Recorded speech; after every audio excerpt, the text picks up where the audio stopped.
नमस्कार दोस्तों, मेरा नाम है अंशुमन नायक और आप सभी का बहुत बहुत स्वागत है इंडियन डिफेंस न्यूज की डिफेंस टॉक सीरीज में, जहां पर हम रोज नए नए डिफेंस अपडेट्स के बारे में बात करते हैं। तो चलिए देर ना करते हुए आज की वीडियो शुरू करते हैं।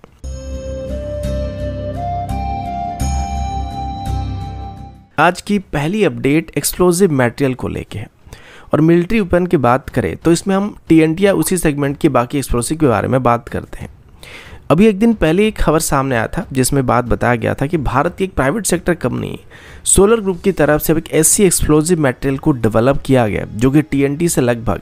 2.1 टाइम ज़्यादा खतरनाक होने वाला है या TNT के मुकाबले ज़्यादा एक्सप्लोसिव प्रॉपर्टी को वहाँ पे डिस्प्ले करने वाला है। एक्सप्लोसिव्स के मामले में अभी तक TNT को एक स्टैंडर्ड के तौर पर लिया जाता है और उसके बाद जितने भी एक्सप्लोसिव मटेरियल अभी तक डिराइव किए गए उनको TNT की एक्सप्लोसिव पावर के साथ कंपेयर करके ग्रेड किया जाता है। आमतौर पर जो TNT होते हैं या इसी सेगमेंट के बाकी एक्सप्लोसिव मटेरियल होते हैं, इनको आर्टिलरी सेल्स, मिसाइल्स, बॉम्ब्स और ग्रेनेड्स वगैरह में इस्तेमाल किया जाता है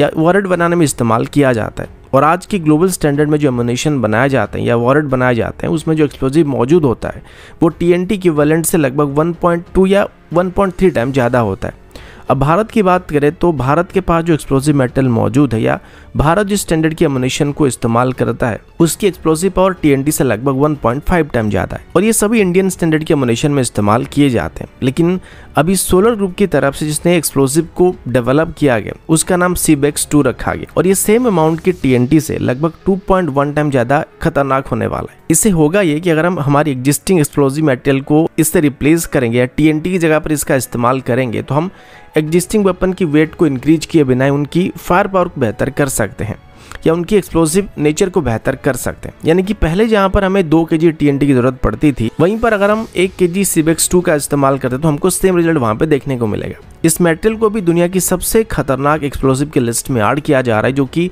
नॉन न्यूक्लियर लिस्ट में आते हैं और इसके अलावा अभी इसकी फर्दर इम्प्रूव्ड वेरिएंट को भी सोलर ग्रुप की तरफ से डेवलप करने की कोशिश किया जा रहा है जो कि TNT के मुकाबले लगभग 2.3 टाइम से लेके 2.5 टाइम तक ज़्यादा एक्सप्लोसिव प्रॉपर्टी को डिस्प्ले करने वाले हैं। अगला अपडेट इंडियन नेवी की तरफ से और अभी हम इंडियन नेवी की प्रोजेक्ट 75I के बारे में बात करने वाले हैं। शुरू से इस टेंडर में जर्मनी की टाइप 212 या 214 क्लास के सबमरीन में इंडियन नेवी काफ़ी इंटरेस्टेड था और फाइनली अभी इस टेंडर में जर्मनी की तरफ से अपनी टाइप 214 क्लास की सबमरीन को भारत को ऑफर किया जा चुका है। वैसे अभी इस टेंडर में स्पेन और बाकी कंटेंडर भी मौजूद है, लेकिन अभी जर्मनी की तरफ से भारत को एक ऐसा ऑफर दिया जा रहा है जो कि शायद अभी भारत के लिए सबसे बढ़िया ऑफर होने वाला है। इसका पहला कारण तो ये कि ये सबमरीन पहले से ही भारत को काफ़ी पसंद थे, लेकिन तब जर्मनी की तरफ से इन सबमरीन के साथ जो ऑफर भारत को दिया जा रहा था वो भारत को पसंद नहीं था। वो इसमें टेक्नोलॉजी देने के लिए राजी नहीं थे और साथ ही इसकी लोकल प्रोडक्शन के लिए भी पूरी तरीके से सहमत नहीं थे। लेकिन अभी TKMS की CEO ओलिवर बुरखर्ड की तरफ से जो स्टेटमेंट दिया गया उसके मुताबिक वो अभी भारत को अपनी सबमरीन को कंप्लीट टेक्नोलॉजी ट्रांसफर के साथ ऑफर करने वाले और इस टेंडर में जितने भी सबमरीन खरीदे जाएंगे उन सभी को भारत में बनाया जाने वाला है। इसके अलावा इसमें वो सबमरीन की हर एक क्रिटिकल टेक्नोलॉजी को भी भारत के साथ शेयर करेंगे और साथ ही इन सबमरीन का कंप्लीट इकोसिस्टम और सप्लाई चेन को भी भारत में एस्टेब्लिश करने का फैसला किया गया, जिससे आगे चल के भारत को इन सबमरीन को ऑपरेट करने के लिए किसी के ऊपर डिपेंडेंट होने की जरूरत नहीं पड़ेगी और आगे चल के अपनी सबमरीन को बनाने के लिए इससे भारत को काफी मदद मिलेगी। अगला अपडेट स्ट्राइकर व्हीकल को लेके। एक या 2 दिन पहले मैंने आप सभी को बताया था कि अभी भारत और US के बीच पिछले कुछ दिनों में स्ट्राइकर व्हीकल और जैवलिन मिसाइल को लेकर बातचीत चल रही है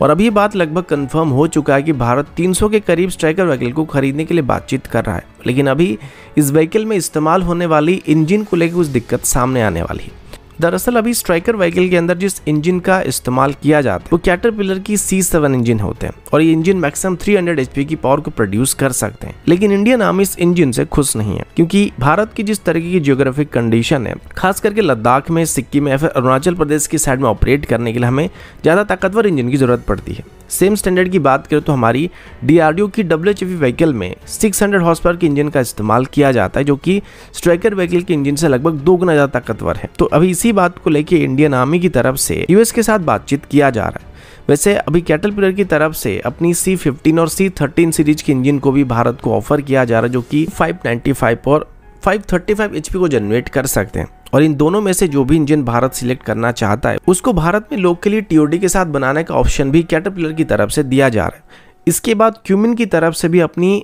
ISXC 600 इंजन को भारत को ऑफर किया जा रहा है और ये सेम इंजन है जिसको हमारी WHE व्हीकल में इस्तेमाल किया जाता है। अब पावर और मेंटेनेंस के मामले में ये इंजन भारत के लिए सबसे सूटेबल इंजन हो सकता है, क्योंकि WHE व्हीकल को अभी तक भारत सभी तरह के खराब कंडीशन में ऑपरेट करके टेस्ट कर चुका है, खास करके लद्दाख रीजन में इसकी परफॉर्मेंस को काफ़ी बेहतर पाया गया था। तो अगर इस इंजन को इंडियन स्ट्राइकर मॉडल में इस्तेमाल किया जाता है तो इससे हमारी सभी रिक्वायरमेंट पूरा होने की उम्मीद किया जा सकता है। और साथ ही इसकी मेंटेनेंस के मामले में भी ये इंजन हमें काफ़ी ईजी पड़ने वाला है, क्योंकि हमारे इंजीनियर जो है पहले से इंजन को अच्छे तरीके से जानते हैं। पर दिक्कत ये कि क्या यूनाइटेड स्टेट की तरफ से अभी इस इंजन को स्ट्राइकर व्हीकल में इस्तेमाल करने के हमको परमिशन दिया जाता है या फिर नहीं दिया जाता है।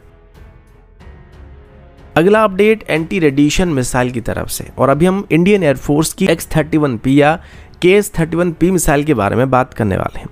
ये एक Russian origin anti radiation missile है जिसे इंडियन एयरफोर्स की Su-30M के एयरक्राफ्ट और MiG-29 में इस्तेमाल किया जाता है। और हमारी रुद्रम सीरीज की मिसाइल को डेवलप करने से पहले इंडियन एयरफोर्स का मेन एंटी रेडिएशन मिसाइल हुआ करता था। इसकी रेंज करीब 110 किलोमीटर है और अभी इंडियन एयरफोर्स की तरफ से मिसाइल की मेंटेनेंस के लिए एक टेंडर को फ्लोट किया जा रहा है, जिसमें इंडियन कंपनियों को मौका देने का फैसला किया गया। रूल के मुताबिक अभी इंडियन एयरफोर्स की जितने भी पुरानी X-31P या KH-31P मिसाइल मौजूद हैं उन सभी को भी रिपेयर किया जाने वाला है। हर चीज़ की तरह इन मिसाइल का भी एक सेल्फ लाइफ होता है, जिसके बाद वो धीरे धीरे खराब होने लगते हैं या ऑपरेट करने लायक नहीं बचते हैं। और खास करके रशियन मिसाइल के साथ ये दिक्कत थोड़ा ज़्यादा होता है और ये धीरे धीरे वक्त से पहले खराब होने लगते हैं, जिस वजह से इनको टाइम पर रिपेयर और मेंटेन करना काफ़ी ज़रूरी होता है, जिससे इनकी सेल्फ लाइफ को एक्सटेंड किया जा सकता है। और अभी इनको रिपेयर ओवरऑल करने के लिए जॉइंट वेंचर का भी ऑप्शन रखा जा रहा है, जिसमें ओरिजिनल इक्विपमेंट मैन्युफैक्चर के साथ इंडियन कंपनी टाइप करके इस टेंडर में पार्टिसिपेट कर सकते हैं और इस मिसाइल को रिपेयर और मेंटेनेंस को प्रोवाइड कर सकते हैं।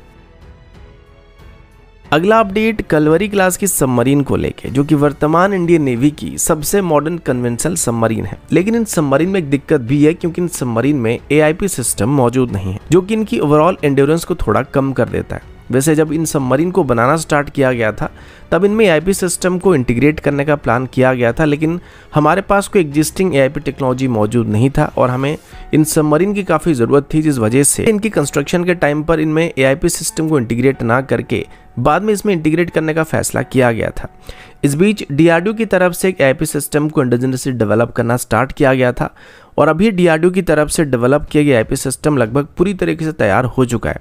और इसकी सभी ग्राउंड और अंडर वाटर ट्रायल कंप्लीट हो चुके हैं, लेकिन अभी इसे फाइनली रियल वर्ल्ड कंडीशन में टेस्ट करना बाकी है। अब इसके लिए इसको सबमरीन में इंटीग्रेट करना पड़ेगा और टेस्ट करना पड़ेगा। अब किसी भी सबमरीन में जब भी कोई ऐसी मेजर अपग्रेड किया जाता है तो सबमरीन के हल सेक्शन को काट के निकालना पड़ता है और उसके अंदर बाकी सारे चेंजेस करने पड़ते हैं और ये काफ़ी ट्रिकी पार्ट होता है, जिस वजह से इसको बार बार हम लोग नहीं कर सकते, क्योंकि अगर हम बार बार सबमरीन के हल को काट के जोड़ेंगे तो ये धीरे धीरे कमज़ोर होने लगेगा।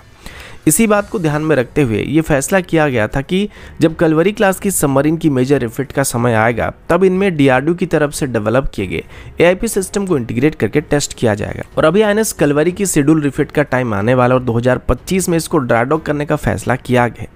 इसी समय पर इसमें DRDO की तरफ से डेवलप किए गए AIP सिस्टम को इंटीग्रेट करके टेस्ट किया जाएगा और आगे चल के अगर सब कुछ सही रहता है तो हमारे बाकी कलवरी क्लास की सबमरीन में भी इस AIP सिस्टम को इंटीग्रेट किया जाएगा। इसके लिए अभी DRDO की टीम फ्रेंच नेवल ग्रुप की विजिट पर गई हुई है, जहां पर स्कॉर्पियन क्लास की सबमरीन में AIP सिस्टम को इंटीग्रेट करने के लिए बातचीत शुरू होने वाली है। अभी जो सबमरीन है ये फ्रेंच डिज़ाइन है, जिनको फ्रेंच नेवल ग्रुप की तरफ से डिज़ाइन किया गया है, तो इस वजह से पहली बार इसमें हमारी खुद की AIP सिस्टम को इंटीग्रेट करने से पहले हमें शायद उनकी एक्सपर्टीज़ की ज़रूरत पड़ने वाली है और इसी वजह से अभी DRDO की तरफ से फ्रेंच नेवल ग्रुप के साथ बातचीत करना शुरू किया जा रहा है। तो दोस्तों अभी के लिए इतना ही, मिलता हूँ आपसे अगले वीडियो में, तब तक के लिए जय हिंद, वंदे मातरम।